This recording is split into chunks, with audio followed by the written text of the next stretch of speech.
Heading குமாரஸ்தவ விளக்க உரை. திருப்புக சதுரர் சேத ராமலிங்கம் பிள்ளை BA BT. அன்றன் பண்ணி முன்னுரை பாம்பன் அடிகள் அருளிய நூல்களை பயில்வோர் முதலில் குமாரஸ்தவம் கூறியே தொடங்க வேண்டும் என்பது அடிகளார் கட்டளை. அதன்படி குமாரஸ்தவ விளக்கம் வருகிறது. மடமொழியாது. ஸ்தவம்னா நூல். குமாரஸ்தவம் என்பது குமாரபிரானை தோத்திரம் செய்யும் நூல் ஸ்தவம் என பொருள்படும்.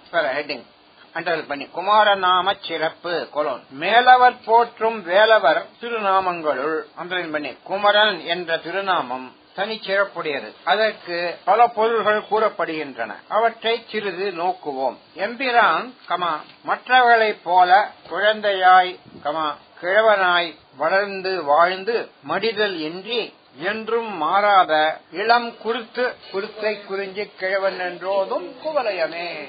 சின்ன குருத்து கோலத்துடன் இருப்பவன். அதான் குருத்து அப்படி வருது. அதே மாதிரி மனுஷால குருத்தலும் சின்ன குழந்தை குருத்து கோலத்துடன் இருப்பவன். ஆதலால் அன்றன் பண்ணி எப்போதும் இளையான் என்றும் இளைய பெருமாளேங்கிறார் கொட்டேஷன்ல. சதா பாலத்வாத் எப்போதும் குழந்தையா இருக்கிறதுனால அன்றன் பண்ணி குமாரக கொட்டேஷன் எனப்படுகிறான். அவனுக்கு பேர் வந்த காரணம் சதா பாலத்வா, எப்போதுமே சதா பால ரூபாபி எனப்படுகிறான். இப்பொருளில் நம் அருணகிரிநாத சுவாமிகளும் கொட்டேஷன் என்றும் அகலாத இளமைக்கார என போற்றுகிறார். அன்றன் மணி முருகன் என்ற தனித்தமிழ் சொல்லும் அன்றன் மணி குமரன் என்ற சொல்லின் பொருளே கொண்டதாகும். நம்பர் 2 எம்பிரான் ஆரம்பிச்சது. அதாவது குமரோட நாமங்களை சில ஆராயிறார். நம்பர் 2 ஆண்டவனுக்கு இரு பக்கங்களிலும் வள்ளி தேவயானை என்ற இரு தேவியர் உலர் என்பது பௌராணிக உலகம். ஆயினும் அவ்விரு தேவியர்களும் இச்சை கிரியை என்ற சக்திகளேயாம். இறைவன் இடத்திலிருந்து பிரிக்க முடியாத வேட்கையும் செயலுமே இவர்கள் ஆவர். இச்சை கிரியை நம்ம தமிழ் சொல்றோம் இல்லையோ, தமிழ் செயலுமே இவர்கள் ஆவர். இவர்களிடம் இச்சா கிரியா சக்தி தமிழர் சொல்றாரு. இவர்கள் ஆவர் இந்த 2 பேரும். எனவே முருகவேல் இரு தேவியர்கள் உடன் இருந்தாலும் பிரம்மச்சாரியே என்க. மேலும் உலகத்தவர் போல் மனைவியரை கொண்டு சம்சார சாகரத்தில் அழுந்துவான் அல்லன். அவன் அன்றன் எப்போதும் பிரம்மச்சாரியாக இருப்பதால் குமாரன். அதுவரை அன்றன் எப்போதும் பிரம்மச்சாரியாக இருப்பதால் குமாரன் எனப்படுகிறான். அடுத்த பண்ணி அந்த அது டெபினிஷன் குமாரனுக்கு இல்ல 3 இல்ல அதேதான். அதுல சொன்ன மாதிரியோ அந்த ஃபர்ஸ்ட்ல டெபினிஷன் வந்தது சதா பாலத்வாத் குமாரக. இது 2வது அர்த்தம். அதே மாதிரி குமாரனுக்கு இது சதா பிரம்மச்சாரித்வாத் குமாரக. இக்கருத்தை திரும்பி கொட்டேஷன் பவன் பிரம்மச்சாரியாவான் சிவபெருமானுக்கு சொல்றாரு சிவஞான சித்தியார் என்று சிவஞான சித்தியார் கூறுவதை நோக்குக. சிவன் நமக்கு பவாய ருத்ராய தாம் பவன் சிவபெருமானுக்கு அந்த பவன்கள் பேர் உண்டு என்று சிவஞான சித்தியார் கூறுவதே நோக்குக. அதுல வருது. இதே முருகனு சொல்ல கருத்தை சிவபெருமானுக்கு சொல்ல 2 பேரும் ஒண்ணுதான். அப்புறம் 3 அந்த மணி கவ் டேஷ் பிருத்திவியாம் சம்ஸ்கிருதம் பிருத்திவியம் பிருத்தி உலகில் அதாவது பூமியில். அதாவது கவ் இல்ல கௌ கரெக்டா கௌ தான். கோலோகராத பெருமாளே அது கௌமாரம் குமாரத்திலிருந்து இது கௌ பிருத்திவியம் பூமிக்கு பேரு கௌ பிருத்திவியாம் அதே மாதிரி அண்டர் மாம் அதான் குமார பிரிச்சு சொல்றாரு. மாம் டேஷ் லட்சுமி. அப்புறம் ராத்தி ராத்தி டேஷ் அதாவது மாம் ராத்தி குமார் ராத்தி டேஷ் ததாதி வாத் ததாஜா கொடுக்குறது ததாதி வாத். அதனால குமார அண்டர்லைன் கௌ மாம் ராத்தி குமாரக. அதாவது பிருத்திவியாம் லட்சுமி ததாதி. அதாவது அர்த்தம் சொல்லியிருக்காரு. பூமியில் செல்வத்தை தருகின்றவன் குமரன் என்ற பேர் படைத்த பெருமான் தன் பிரிவிலா அடியார்களுக்கு வற்றாத செல்வம் அனைத்தையும் வாரி வழங்குவான். இதனை வைத்தீஸ்வரன் கோயில் எனப்படும் புள்ளிருக்கு வேலூரில் உள்ள முருகப்பிரானுக்கு செல்வமுத்து குமரன் என்ற திருநாமம் வழங்குவது காண்க. சரி 4 தேம்பி அண்டர்மணி கௌ டேஷ் பிருத்திவியாம் அண்டர்மணி மாரயத்தி மாரயத்தி மன்மதவத் மன்மதனை போல் தமிழ்ல மன்மதவத் ஆச்சரதி இதி வா குமாரக அண்டர்மணி. அதுக்கு என்ன தமிழ் அர்த்தம்? பூமியில் மன்மதனை போல் அழகன். இந்த உலகில் பூமியில் உலகம். மன்மதன் அழகு இங்கதான். முருகப்பிரானுக்கு வேல் அன்றல் மணி வேல் என்ற பெயர் உண்டு. திருப்பி வேல் அன்றல் மணி வேல் என்று வேல் முருகவேல் வேல் என்று மன்மதனுக்கும் பெயர் உண்டு. அவன் காமவேல். அழகினால் ஏன் மன்மதனுக்கு பேர் வந்ததுன்னா பிறரை வேட்கை இந்த வார்த்தையிலிருந்து வேல் வருது. அவர் அதனால பிறரை விரும்பச் செய்வான் ஆதலால் இப்பெயர் வந்தது. அழகினால் பிறரை விரும்பச் செய்வான் ஆதலால் இப்பெயர் வந்தது. முருகவேல் கந்தவேல். ஆனால் முருகவேலின் அழகு கண்டார்க்கு செம்மை நலம் என்ற சிவநலத்தை உண்டாக்க வல்லது. கர்மாமிசை காலம் வரையில் அதை சொல்லி, அதாவது அவர் யமன் மாதிரிதான் மன்மதன். அவன் பிறவிய கொடுப்பான், இவன் பிறவி அழிப்பான். 2 பேரும் ஒண்ணுதான். 2 பேரும் கருப்பு நேரம், 2 பேரும் வருவான். இவரு சிவப்பு நேரம். மன்மதன் அழகால் விளைவது கருவில் சேர்க்கும் பிறவியே. கார்வேல் என்று மன்மதனையும்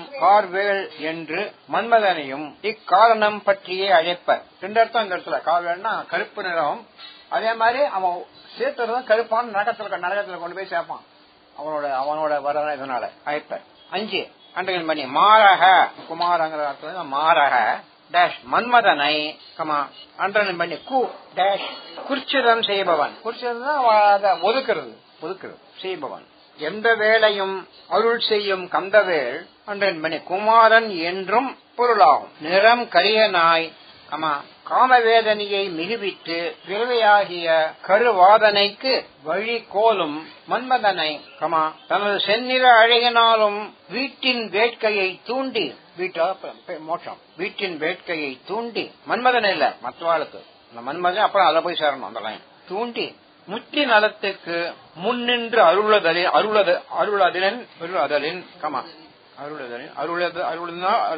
அருளுதால் அப்படி சொல்ற. குர்ச்சிதம் செய்வதால் இவர் மன்மதனை குர்ச்சிதம் செய்வதால் அங்க போய் சேரணும். குர்ச்சிதம் செய்வதால் குமரன் என்ற பெயர் உண்டு. மாரக அன்றன் மணி கொலோன் டேஷ் மன்மத வேதனை அன்றன் மணி ஒழிப்பவன். அஜானம் தன்னை அகழ்விக்கும் அந்த வார்த்தை போட்டிருக்காரு. அகழ்விக்கும் மெய்ஞான பண்டிதன் குமரனாம். அல்லது இப்படி சொல்லலாம் குர்ச்சிதமான மலத்தை மாற டேஷ் அழிப்பவன் தான் குமரன். அன்றன் மணி குமரன் மாறா அடிக்கிறது. ஹிந்தியில சொல்றா மாறோ அடிங்கிறது.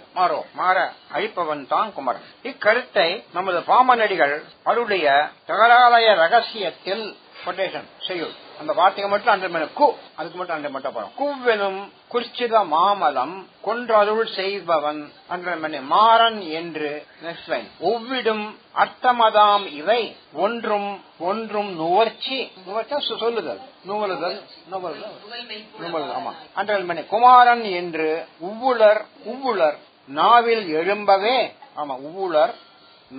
எழும்பவே குமாரங்க வாயில நாக்கள சொன்னா உள்ளது சந்ததம் நன்னிலை பவ்வம் எனும் கடல் பவ்வம் எனும் குமரா என அப்பதான் சந்தம் வரும். குமரா என பன்னுனர் சொல்லுபவர் பாசரை பாருமே என்பதும் காண்க. குவ்வெனும் உவ்விடும் உவ்வுளர் பவ்வம் எனும். அதனால்தான் அது இதுக்கு அப்புறம் உவ்வுளர் பவ்வம் எனும். அந்த மோன வருது இல்லையான ரொம்ப கஷ்டமான இதெல்லாம் இருக்கிறதுல சிலதெல்லாம் நம்ம சிம்பிளும் இருக்கு. அதுலதான் 64 அதுலதான் வருது. சல்தற்பாலது ஜாதி விகற்பரே உள்ளற்பாலது குகன் பாதமே. ஜாதி வித்தியாசங்களை தள்ளு பாருமே. பாரும்னா அழிவு போகும். பாருவது என்பதும் காண்க. புரியுதாமா? என்பதும் காண்க. இப்போ அண்டர்லைன் பண்ணிங்கோ. இது பிராக்கெட் போட்டுங்க. நான் சில சேர்த்திருக்கீங்க. அதாவது இந்த தொடருக்கு அர்த்தம் நான் சொல்லியிருக்கேன். இவர் அர்த்தம் சொல்ல மூலம் சேதரா நான் அர்த்தம் சொல்றேன். இந்த பாட்டுக்கு அர்த்தம் சொல்லி வேற சில கருத்து சொல்லியிருக்கேன். கூ என்னும் குர்ச்சிதம் அருவருப்பான மலம் எனும் பொருளை தருகிறது. மாறன் என்றால் அம்மலத்தை அழித்தருள்பவன். அவ்விரண்டும் பொருந்திய தொடர் மொழியே குமாரன் என்னும் பெயராக தபோதரர் நாவில் தோன்றி உவ்வுங்கிறதுக்கு ஞானமுடையவர்கள் தபோதரர் நாவில் தோன்றி உள்ளது. இந்த லைனுக்கு லைன் அர்த்தம் சொல்றேன். அங்கனமே பிரம்மானந்த வாரதி எனப்படும். பவம் சமுத்திரம் ஆனந்த வாரதி பிரம்மானந்த வாரதி எனப்படும் குமரா என்று துதிப்போருடைய துன்பம் நீங்கும். பாசரே பாருமே. அந்த மூலத்துல வந்திருக்கு இல்லையா, அதோட அதுக்கு அர்த்தம் அந்த அர்த்தம் இங்க வருது. அதுக்கு அர்த்தம் சொல்லிட்டு இருக்கேன். துதிப்போருடைய துன்பம் தேங்கும் பன்னுனர் பாசரே பாருமே மூலம். இக்கருத்தை அதாவது முருகனே ஆனந்த வாரிதின்னு சொல்றதுக்கு திருவாசகத்தில் ஒரு கருத்து வருது, அது சொல்லியிருக்கேன். இக்கருத்தை திருவாசகத்தின் கண் போற்றி திரு அகவலில் காணலாம். கொட்டேஷன்: அழிவிலா ஆனந்த வாரி போற்றி, அழிவிலா ஆனந்த வாரி போற்றி. இதே போல் சிருங்கேரி பீடத்து பூர்வ ஆச்சாரியார் கொட்டேஷன் குஹ சப்தத்திற்கு விளக்கம் கூறி அருகில் இருக்கிறார். இப்படி குமாரனுக்கு மாதிரி அவர் சொல்லியிருக்கார். குகத்துக்கு சரணபவா புஜங்கத்துல குஹ என்ற சொல்லில் கு என்ற எழுத்து வலிவு மிக்கதும் தடுக்க முடியாததுமான இருளை குறிக்கிறது. அந்த குங்கிற வார்த்தை. ஹ என்ற எழுத்து அதன் மறைவை வெளிப்படுத்துகிறது. ஹத்தி பண்றது, தீர்த்து கட்டுகிறது. ஹ என்ற எழுத்து அதன் மறைவை வெளிப்படுத்துகிறது. அதனால் குஹ என்ற பெயர் மோகத்தால் ஏற்பட்ட அஞ்ஞான இருளை சிறச் செய்வதை குறிக்கும். Bracket end. குமாரில் வர அதே கருத்துதான் குகல்னு வரும். பூ மாரையத்தி, அதே மாதிரி குகல பூ அந்தி ஹந்தி ஹத்தம் 8 குச்சிதான மாரையத்தி இட்டிவா சேர்த்து பிரிச்சு எழுதுங்க. மாரையத்தி இட்டிவா குச்சிதங்களை சம்ஸ்கிருதத்துல குச்சிதான மாரியட்டி இச்சிவா குமாரஹ. அதாவது மனுஷால் குச்சிதான் குஷன்னா அந்த மரம் சொன்னாரு. குச்சிதானா அது மாதிரி அசுரர்கள், அதாவது அந்த முங்கெல்லாம் குச்சிதாலை கொல்லுகிறவன் மாரையட்டி இச்சிவா குமாரஹ. குச்சிதாலை கொல்லுகிறவன் குமாரன். குச்சிதாலை அதாவது குச்சிதான் உடையவர்கள் குச்சிதார்கள். கெட்ட குணங்கள் உலகத்துல கெட்ட குணங்கள் அழிக்கிறவன் கொல்லுகிறவன் குமாரன் என்பன போன்ற பல பொருள்களும் கூறப்படுகின்றன. சவம் கேட்டீங்களா? அதுக்கு அவரே சொல்லியிருக்காரு. அண்டர்லைன் பண்ணி சவம் அண்டர்லைன் பண்ணி கொலோன். சவம் என்ற வட சொல் ஸ்தோத்திரம் என பொருள்படும். பிராக்கெட்ல நாமம் பகர்வதே ஸ்தவம் என்று மாதவ சிவஞான யோகிகள் அருளிய சிவதத்துவ விவேகம் என்ற நூல் தெரிவிக்கிறது. ரங்கராஜ ஸ்தவம் என்றொரு வைணவ நூலும் எங்கிட்ட வெங்கடேச ஸ்தவம் ஒன்று இருக்கு. அவன் நிறைய ஸ்தவம் பண்ணிருக்கான் வைஷ்ணவர்கள். என்றொரு வைணவ நூலும் பிற வடமொழி நூல்களும் இப்பெயரில் வழங்குவது அறிக. நெக்ஸ்ட் பேரா ஹெட்டிங். குமாரஸ்தவ வரலாறு கொலோன். இந்நூலை பாம்பனடிகள் தமக்குற்ற வெப்ப நோய் நீங்குமாறு 1918 அருளினார். இதனை பற்றி புலவர் அரசு கூறுவதை இங்கு தருகிறோம். ஆமா, நல்ல கருத்து சொல்லியிருக்காரு. இல்லாமா இது 60 வருஷம் ஆகுது. அடியவர் தம்பால் ஒன்றை ஆண்டவன் விரும்பின் அங்கே அடியவர் தமக்கு இடுக்கன் போல் ஒன்றை ஆக்கி அந்த பழக்கத்திற்கு அப்புறம் தானே பயிற்சி அதான் பண்றாரு. 5 பேருக்கு அப்பருக்கு அப்புறம் சூழ நோய் கொடுத்து அவருக்கு பாட வச்சாரு இல்லையா? அதான் சொல்றாரு. அப்புறம் 3வது அடியவர் வருத்த நீக்கல் அருள் விளையாட்டாம். அவருக்கு விளையாட்டு ஆண்டவனுக்கு கஷ்டத்தை கொடுத்து அவர்கிட்ட பாட வச்சு அவரை நீக்கிறது. அவ்வாறு அடுத்த லைன் அடிகள் பால். ஆமா, எல்லா அடிகள் பால் வெப்பு நோய் ஒன்று ஆறுமா முகவன் காட்ட வெப்பு நோய் வந்து பற்ற கடைசியில இருக்க வெப்பு நோய் வருது. 1918 1927 அவர் சமாஜம் பெங்களூருக்கு டிக்கெட் வாங்கிட்டாரு. வெப்பு நோய் வந்துடுது. அவருக்கே தெரிஞ்சு போச்சு. அதனால கேன்சல் பண்ண சொல்லிட்டு சிவானந்தி கூட்டின்னு போகணும்னு சொல்றாரு. அதே இந்த வெப்பு நோய் தான் கடைசியிலையும் வருது. வேர்க்கையன் அருள் ஈது என்று வேளாத பெருமாள் அருள். அதாவது பெரிய அடியார்கள்லாம் அப்படித்தான் நோய் வந்தா கொடுத்துப்பா. அவர் கொடுத்த ஈது என்று. நெக்ஸ்ட் லைன் தப்பறுத்திடும் குமார தவம் எனும் தமிழ்ல இல்ல குமாரத்தவம். அது அன்லைன். குமாரத்தவம் எனும் நூலை யாத்து எம். நெக்ஸ்ட் லைன் அப்பனார் அருளினாலே வெப்பு நோய் ஆறப்பெற்றார். நெக்ஸ்ட் ஒப்பிலா 19 நூல். 1918 அப்படி சொல்றார். 19 நூல் ஒரு 18ஆம் ஆண்டில் 19 நூல்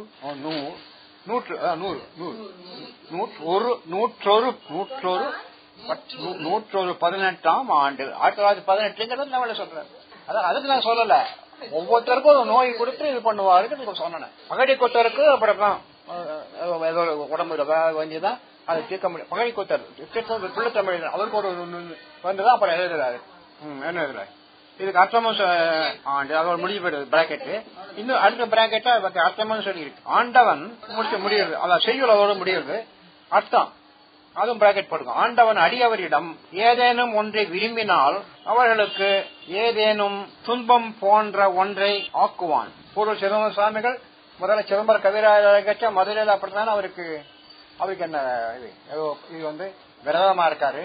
47 நாள் ஒற்றாமரை குளம் ஜலம் மட்டும் சாப்பிட்டு இருக்கச்சு பயங்கர ஜுரம்லாம் வந்துடுது. அப்பதான் அம்பாள் வந்து சோதனை பண்ணி வந்து இது மாதிரி உன்னோட கையால தான் இந்த திரும்பி இந்த ஸ்தலம் ரெனோவேட் ஆகணும், 17 தடவை இழிஞ்சு போன கோயில் அப்படின்னு அனுப்புறாரு.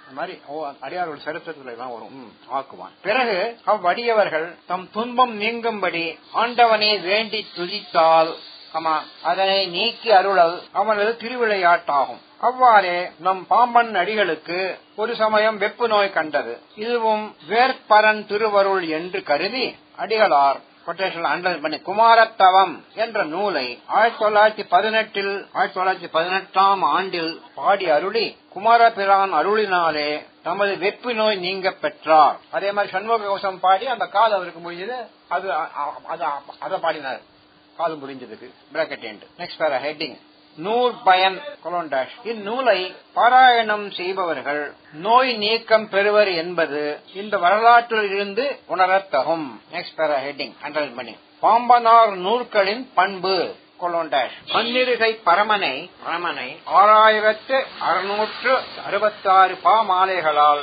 அணி செய்தவர் பாம்பனடிகள். அணி செய்தவர் பாம்பனடிகள் அழகுபடுத்தினார். முருகப்பெருமானது பாமான் சொல்மாலை தானே. அவைகளில் சில அண்டர்லைன் தேங்காய் போன்றவை. ஆமா, அதுக்கு அப்புறமே சொல்லுங்க. அவரே சொல்ற கடினமான ஓடுகளை போக்கி உண்ணுவதை போல் இதெல்லாம் வரும். சம்ஸ்கிருத அலங்கார நூல்ல ராஷா பாகம், கதலி பாகம், இச்சு பாகம், நாரிகேல பாகம். இல்ல நாரிகேல பாகம் முதல்ல கடினமான சொற்பொழிவு கொண்டு விளங்கும் புதுசா விளங்கும். சில அண்டர்லைன் பண்ணி கரும்பு போன்று நன்றாய் மென்ற பின் சுவைக்கத்தக்க ஆழ்ந்த கருத்துக்கள் கொண்டவை. பின்னும் சில தோலை உரித்து உண்ணக்கூடிய அண்டர்லைன் பண்ணி கதலி தமிழ் வாழ்க்கை கதலி பாகமாக அமைந்தவை. மற்றும் சில வாயில் அப்படியே இட்டு சுவைத்து விழுங்க வல்லதான அண்டர்லைன் பண்ணி திராட்சா பாகமாக ஆக்கப்பெற்றுள்ளவை. ஆயினும் இந்த நூலில் வரும் இந்த நூலில் வரும் ஒவ்வொரு அடியும் அரிய கருத்துக்கள் நிறைந்த கருவூலமாகும். மேலும் ஆறுமுகத்து அண்ணலை இது எங்க சபையில பண்ணுவோம். அதான் அஷ்டோத்திரம் எல்லாம் அந்த டக்குன்னு வாயில வராது இல்லையா, நாமளே பூஜை பண்ணி பராமரிப்பு பண்றதுக்கு இதை அர்ச்சனை பண்ணுவோம். பஜனை முடிஞ்ச உடனே பட்டங்கோயில பண்ணிட்டு அடுத்த குமார பத்தியை நம்ம 6 பேர் சொல்றதுன்னு ஒரு சம்பிரதாயத்துல பண்ணுவோம். மலர் தூவி வழிபடும் அர்ச்சனைக்கும் இந்நூல் மிக மிக பயன்படும். அநேக சபைகளில் குமாரஸ்தவ அர்ச்சனை நிகழ்ந்து வருவதும் யாவரும் அறிந்ததே. அதான் எங்க சபை. இந்நூலின் விளக்கம் இனி காண்போம். நம்ம பெரிய அண்டர்லைன் பண்ணி எழுதினோம். ஓம் ஷண்முக பதையே நமோ நமஹ. ஆறுமுக தலைவருக்கு போற்றி போற்றி. அடியில பிரிச்சு எப்படி அது பிரிச்சு அர்த்தம். ஷட் பிளஸ் முகன் ஈக்குவல் டு 6 பிளஸ் முகன். ரொம்ப தெரியல ஷட்ங்கிறது தமிழ் சம்ஸ்கிருத வார்த்தை, அதுக்காக பிரிச்சு சொல்றாங்க. ஷட் பிளஸ் முகன் 6 பிளஸ் முகன். பதையே ஈக்குவல் தலைவருக்கு.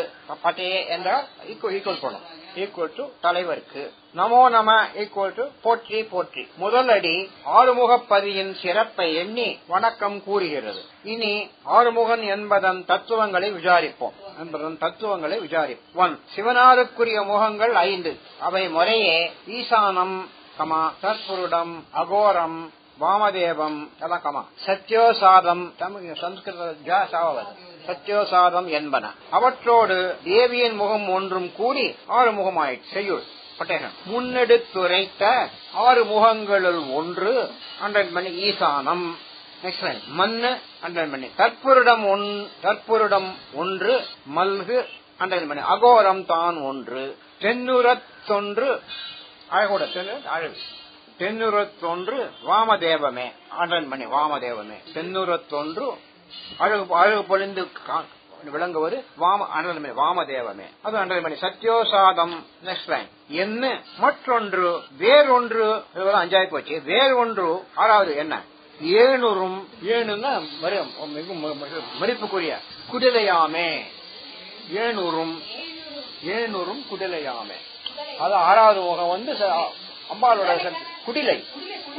குடிலை சக்தின்னு சொல்ல முடியாது. அம்பாளோட சக்தி குடிலை. குடிலை பிரணவம் எல்லாம் ஒரே வார்த்தை சொல்றேன். கடைசியில இன்னொரு செய்யுள் இருக்கு. இன்னொரு செய்யுள் இவரோட பாட்டே தான், சுவாமியோட. அடலவிர் இன்னொரு செய்யுள். அடலவிர் அவிர் விளங்குகின்ற, வலிமை விளங்குகின்ற. சத்யோசாதாதி ஓர் ஐந்தும், அதாவது முதலையாகிய ஐந்து தமிழ் சம்ஸ்கிருதத்துல பாட்டாரு, தமிழே வருது. இத்தியாதின்னு சொல்றோம்னு நம்ம. ஓர் ஐந்தும் கொன்றை படலை கொள் சிவன் முகம். மாலை கொன்றமா படலை கொள் சிவன் முகம். கொள் சிவன் முகம் கமா. அதான் இது அவ்வளவு கைது கஷ்டம் இல்ல. சிவன் முகம் அந்த 5 சிவமுகம். சத்யோசாதத்துல நோமதேவம் மகோடம் அதெல்லாம். கீழ் பராவு ஆமா சிற்பரை ஒன்று என்றே, சிற்பரையா பார்வதியோட தேவியோட முகம் ஒன்று என்றே. கெடல்லரு முதல்வன் நூல்கள். இப்படிதான் யார் சொல்றான்னா, நான் சொல்லல, கெடல்லரு முதல்வன் நூல்கள் கிளத்தொரு திறத்தினாலே விவரித்து சொல்லுகின்ற அந்த சாமர்த்தியம். திறத்தினாலே கிளத்தொரு திறத்தினாலே குடிலையை ஞானமாக சக்தியாய் கூறல் சாலும். குடிலை ஞான சக்தி என்று நூல்கள் தான் சொல்லுகின்றன. சாலும் கூறல் சாலும் கூறுவது தகும். பிராக்கெட்ல செக்கர் விழ சென்னாப்பு கட்டிங்களே. சக்கரவேள் செம்மாப்பு இதெல்லாம் எப்ப பாராயணம் பண்ணுவாங்க. செம்மாப்பு செம்மாப்புன்னா கழிப்பு, பூரித்த கழிப்பு. அப்புறம் இது சம்ஸ்கிருத நூல். இது சிவபெருமான் உமைக்கு சொல்றாரு. தொன்மயோ உண்மயமாகவும் மண்மயோ என்மயமாகவும் யஸ்மாத் தொன்மயோ மண்மயோ யஸ்மாத் ஷட்வக்ரம் பரிகீர்த்திதஹ. கீர்த்திதஹ அர்த்தம் சொல்லியிருக்க. பரிகீர்த்திதஹ ஒரே வார்த்தை பரிகீர்த்திதஹ. கீர்த்தியாக முன்முகமான ஒன்றும் உன்னுடைய, அதாவது அம்பாளை பார்த்து சொல்ற வார்த்தை. ஈஸ்வரன் அம்பாளை பார்த்து சொல்ற வார்த்தை இது. முன்முகமான ஒன்றும் அம்பாள் கேட்கிற முருகனோட மகிமையில தான் அப்ப நிறைய சொல்றாரு. அதுல இது ஒண்ணும். என்முகமான ஐந்தும்